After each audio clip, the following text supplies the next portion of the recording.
आपण एक गणित लिहिलेलं आहे. चौकटीमध्ये आपल्याला काही संख्या दिल्यात आणि या रिकाम्या चौकटीमधली संख्या आपल्याला शोधायची आहे. आता आपण जर नीट निरीक्षण केलं तर या कॉलम मधली संख्या आणि या कॉलम मधल्या संख्या कशा आहेत, लहान आहेत आणि मधल्या कॉलम मधल्या ज्या संख्या आपल्याला दिसतात त्या तुलनेमध्ये मोठ्या आहेत. म्हणजे या दोन कॉलम मधल्या संख्यांचा जर आपण काहीतरी क्रिया केली तर आपल्याला मधल्या कॉलम मधल्या संख्या मिळणार आहे. आता पहिल्यांदा या पहिल्या ओळीतली आपण क्रिया करून पाहू. पहा, 2 चा घन किती 8. 4 चा घन किती 64. या दोघांची आपण केली बेरीज. 8 आणि 4 12.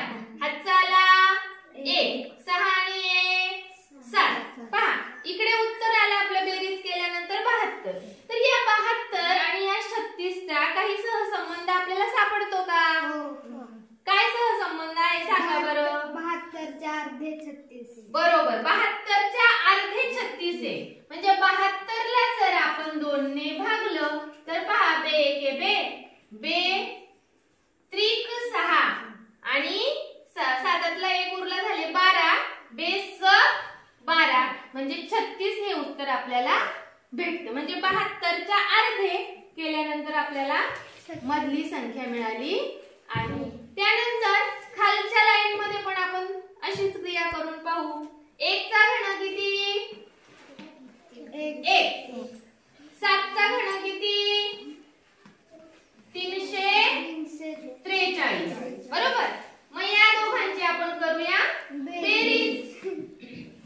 343 मध्ये 1 मिळवलं झाले 344. 344 ला आपण काय करायचंय, 2 ने भागायचे. म्हणजे 344 च्या अर्धे करायचे. बे एके बे राहिला 1. बे 7 14 आणि बे 2 4. 172 आली मधली संख्या 172. आता दोन्ही रोला हा नियम लागू पडला म्हणून मधल्या रो मध्ये सुद्धा आपल्याला त्याच प्रकारे क्रिया करावी लागेल. पण आपल्याला इकडचा अंकच दिलेला नाहीये. 76 हे उत्तर कधी येईल बरं? त्याची डबल केल्यावर 76 ची. हा, 76 ची डबल किती येते त्यावरून आपल्याला अंदाज घ्यावा लागेल. मग 76 चे डबल किती होतील रे? 76 गुणिले 2. बे 12 हातचा आला 1. बे 7 14. 14 अधिक 1 15. मग आपण अंदाज लावूया की 152 म्हणजे 5 चा घन किती असतो? 25 वजा कर.